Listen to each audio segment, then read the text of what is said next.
What is up, In Like Flynn viewers? It is time to finally review The Running Man.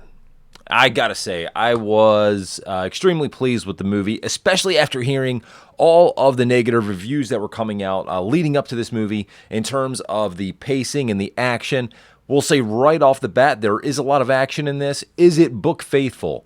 I would say it is the most faithful book adaptation, much more faithful than the 1987 Arnie classic, which still holds a special place in my heart because I love that movie. But that movie is not The Running Man. If you have read the book, you will realize that has nothing to do with The Running Man other than sharing a couple character names. And this movie, with the Glen Powell, Edgar Wright-driven action flick that we have been given, it is much more faithful to the Stephen King adaptation. However, for those of you that are fans of the book like me, I reread the book this week. There are certain plot points that have been changed. I will say there's about a handful of crucial scenes and crucial plot points from the book that have been changed, and there's one specifically, and I'm not going to dive into spoilers in this review, that will infuriate you. A couple are just like, okay, I see what they had to do to make this a shorter movie, but there is one glaring thing that they did to this movie that will certainly infuriate fans of the book, or at least it did me. It may not infuriate you depending on your point of view. For me, I was a little disappointed. Now, for those of you that aren't familiar with the book, we basically have Glen Powell, Mr. Charisma, right? Glen Powell, I think in this movie showed that he can be a leading man, or at least a leading action star. He did great. The action scenes, fantastic. I heard a lot of issues from some of the early reviews about pacing. I don't know what they were talking about because I had no issue with the pacing. It felt like it was a constant move forward. I thought that the movie got started great, got into the games. It took a little bit to get into the game itself. Once the game was there, sure, there were some times where you had to get some backstory, you had to get some idea of what was going on, what was going through Ben Richards' head. But never did I feel bored with the movie. The audience was very much into the movie. It was, I thought, a very steady action ride through the start to the finish. I thought some of the people that stole the show, Coleman Domingo as Bobby T, the host of the show.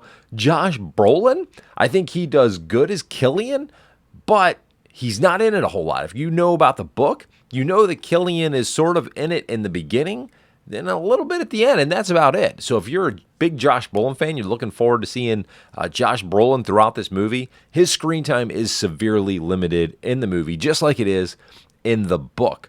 All right.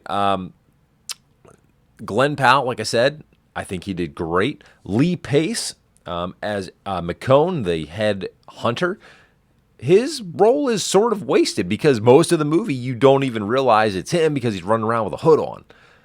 And I get it. They did that for dramatic effect. A lot of the hunters and things like that, besides McCone, weren't really a part of the book. It was more just the police.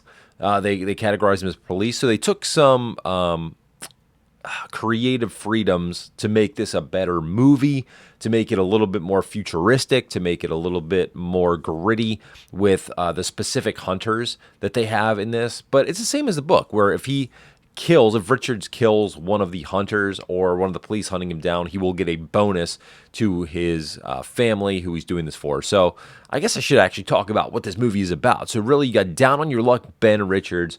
He has a wife and daughter that are struggling. His wife is working at a strip club to make money so that they can provide medicine for their daughter that's sick. He's been blacklisted from his job. We're talking about dystopian future where he has been blacklisted. He cannot work. He's trying to work. He's swallowing his pride. He basically got blacklisted for doing something admirable, for trying to help other people out and to try to bring some things to light that, are pretty troubling.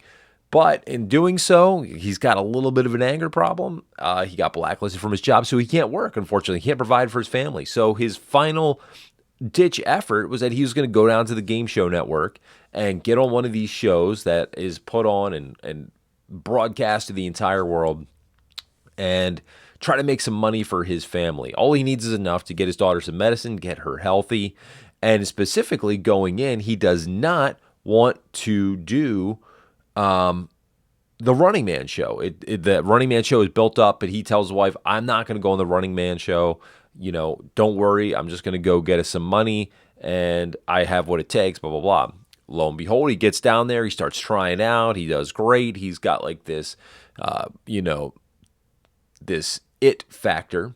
And lo and behold, he goes in, he gets his assignment. It says the Running Man. Doesn't want to do it. He's like, no, I don't want to do it. But they talk him into doing it, basically showing him just how much money he's going to make, his family be well off. So he's like, all right, well, even if I die and I don't get the $1 billion, at least my family's going to be taken care of. And that's the premise of the movie. But once he goes out into the real world, anyone can track him down. They can record him, turn him in for money. They could actually kill Ben Richards. So people that are out in the crowd, and it goes into a little bit about the ratings and stuff, and it's a little bit of a deeper dive, which, in my opinion, it gets a little bit boring that the book doesn't necessarily go into, but it's cool. They added some things to it. Overall, like I said, don't listen to all these reviews, okay? I know I'm reviewing it right now. You don't have to listen to me. This is just my personal opinion. I'm getting in front of a camera right now just talking to myself. I'm literally just sitting here in front of a camera talking to myself. So you don't have to listen to what I say at all. But I know I enjoyed the movie. I couldn't have asked for much more, except for this one glaring issue that if I do a spoiler video, I'll get into that because I don't want to give away the ending, whether he lives or dies. If you've read the book, you know whether Ben Richards lives or dies. If you've seen the 1987 movie, you know if Arnold dies in that movie, But a lot of liberties were taken with the end of the movie, and that's the biggest thing for the people of the book. If the ending pays off, right?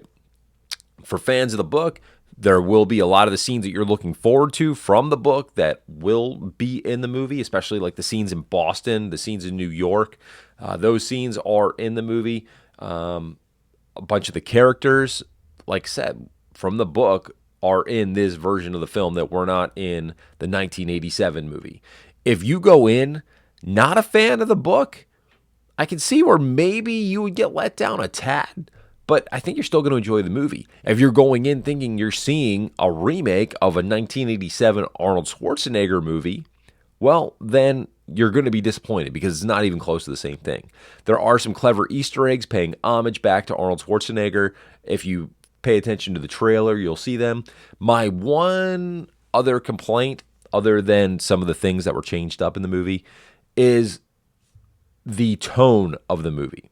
And what I mean by that, there are parts of this movie where you feel sympathy, you feel this sense of dread, and you feel apathy towards Ben Richards and his family. Then the tone shifts, and all of a sudden it's a goofy movie, and you're supposed to be laughing, and the tone of some of the characters is just completely off the wall and bonkers.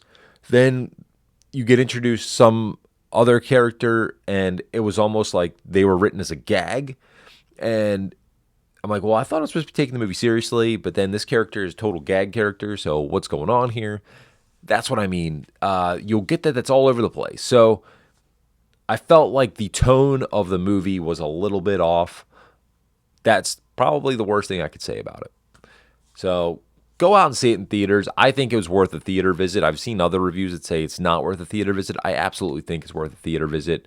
So by all means, go out, enjoy The Running Man 2025. I was very happy with it as a fan of the book and of the franchise.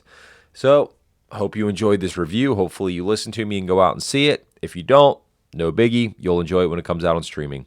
I will talk to you all later, and I will see you at the movies. Cheers.